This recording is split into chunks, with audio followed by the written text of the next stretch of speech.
আচ্ছা, এমন একটা ম্যাচ যার রেজাল্ট কি হবে সেটা প্রায় সবাই জানে, সেখানে আবার স্ট্র্যাটেজি খোঁজার কি থাকতে পারে। চলুন আজ ঠিক এই ব্যাপারটা একটু ভেঙে দেখা যাক। এমন একটা একপেশে খেলার গভীরে তাকানো যাক, যেখানে আসল লড়াইটা মাঠের থেকে মস্তিষ্কে অনেক বেশি। ভাবুন তো, একটা ক্রিকেট ম্যাচ হচ্ছে। একদিকে ভারত, টুর্নামেন্টের অন্যতম সেরা দল, আর অন্যদিকে ওমান, যারা কিন্তু অলরেডি টুর্নামেন্ট থেকে ছিটকে গেছে। মানে ভারত যে জিতবে এটা নিয়ে কারো মনে কোনো সন্দেহ নেই, খুবই স্বাভাবিক একটা ব্যাপার। তো প্রশ্নটা হলো, তাহলে স্ট্র্যাটেজিটা ঠিক কোথায়?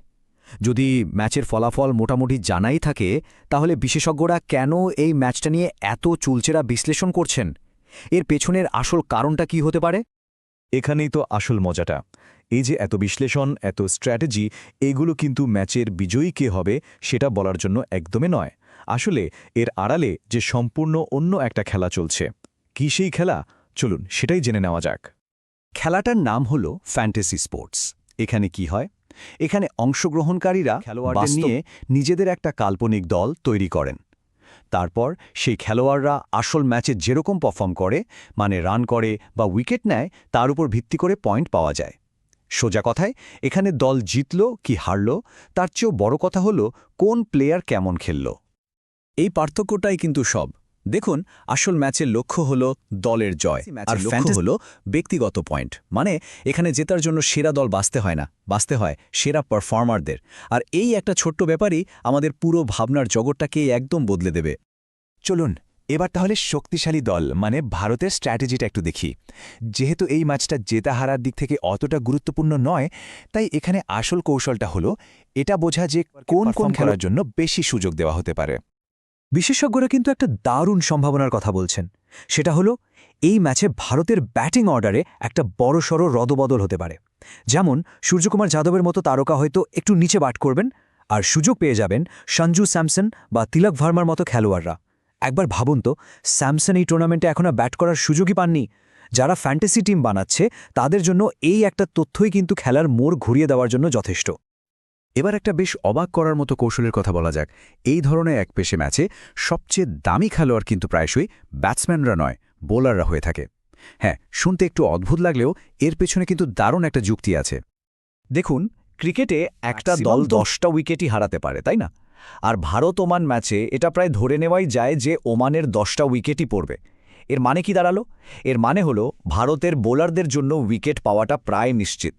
আর উইকেট পাওয়া মানেই তো ফ্যান্টাসি পয়েন্টের একেবারে বন্যা। একজন বিশেষজ্ঞ তো পরিষ্কার বলেই দিয়েছেন যে এই ম্যাচে বরুণ চক্রবর্তী আর কুলদীপ যাদব জুটি হবে আসল তুরুপের তাস। তার পরামর্শ কি? বরুণকে ক্যাপ্টেন বা ভাইস ক্যাপ্টেন বানিয়ে ফেলা। কারণটা খুব সহজ। বরুণের যে রহস্যময় স্পিন, সেটা ওমানের ব্যাটসম্যানদের কাছে রীতিমতো ধাঁধার মতো মনে হতে পারে, আর তাতেই কিন্তু এক গাধা উইকেট চলে আসার সম্ভাবনা। ভারতের বোলিং লাইন আপটা একবার দেখুন, যেন তারকাদের মেলা।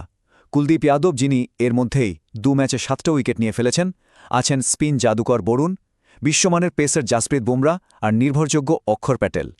যেহেতু ওমানের অল আউট হওয়ার সম্ভাবনা প্রবল, তাই এদের মধ্যে যে কাউকে দলে নেওয়াটা একটা দারুণ স্মার্ট মুভ হতে পারে। আচ্ছা, এবার আসা যাক কৌশলের সবচেয়ে কঠিন আর চ্যালেঞ্জিং অংশে। ফ্যান্টাসি দলের নিয়ম অনুযায়ী দুর্বল দল ওমান থেকেও কিন্তু অন্তত 2জন খেলোয়াড়কে নিতেই হবে। কিন্তু প্রশ্ন হলো, কিভাবে সেই 2জনকে বেছে নেওয়া হবে যখন তাদের ভালো পারফর্ম করার সম্ভাবনা খুবই কম? এটাই আসল ধাঁধা।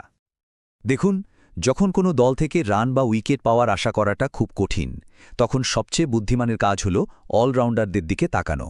কেন? কারণ যারা ব্যাট এবং বল দুটো বিভাগেই কিছু না কিছু অবদান রাখতে পারে, তাদের পয়েন্ট পাওয়ার সুযোগটাও তো দ্বিগুণ হয়ে যায়। আর ঠিক এই কারণেই বিশেষজ্ঞদের পছন্দ হলেন আমির কালিন। এর পেছনে যুক্তিটা খুবই পরিষ্কার। তিনি ব্যাটিং ওপেন করতে নামেন, আবার বল হাতে পুরো 4 ওভার বলও করেন। তার মানে তিনি ব্যাট বা বল কোনো না কোনোভাবে কিছু ফ্যান্টাসি পয়েন্ট এনে দেওয়ার ক্ষমতা রাখেন। আর এটাই তাকে অন্য খেলোয়াড়দের থেকে অনেকটাই এগিয়ে রাখে। তাহলে যে আলোচনা হলো, সেখান থেকে মূল কৌশলটা ঠিক কি দাঁড়ালো? চলুন পুরো বিষয়টাকে এবার একটা সহজ ফর্মুলার আকারে দেখে নেওয়া যাক। তাহলে পুরো কৌশলটা দাঁড়ালো এই রকম, মানে একটা ৯-২ ফর্মুলা। ১, ভারত থেকে নিতে হবে ৯ জন খেলোয়াড়। ২, ক্যাপ্টেন বানাতে হবে ভারতেরই কোনো একজন প্রধান বোলারকে, কারণ ফ্যান্টাসি ক্রিকেটে ক্যাপ্টেন কিন্তু দ্বিগুণ পয়েন্ট এনে দেয়, আর উইকেট পাওয়ার সম্ভাবনা তো এখানেই সবচেয়ে বেশি। ৩, ওমান থেকে যে দুজনকে নেওয়া হবে তারা যেন অবশ্যই অলরাউন্ডার হয়। আর সবশেষে 4 নম্বর পয়েন্টটা মাথায় রাখতে হবে, ভারত এই ম্যাচে নতুন কাউকে সুযোগ দিতে পারে, তাই সেই খেলোয়াড়ের দিকেও কিন্তু বিশেষ নজর রাখতে হবে। সবশেষে একটা বড় প্রশ্ন কিন্তু থেকেই যায়। আচ্ছা, আজকের দিনে খেলাধুলার প্রতি ভালোবাসা কি শুধুই দলের প্রতি আনুগত্যের উপর নির্ভর করে, নাকি সেটা ডেটা বিশ্লেষণ আর এই রকম কৌশলগত চিন্তাভাবনার দিকে অনেক বেশি ঝুঁকে পড়ছে? এই ফ্যান্টাসি স্পোর্টসের চুলচেরা বিশ্লেষণ কিন্তু আমাদের সেদিকেই ভাবতে বাধ্য করে।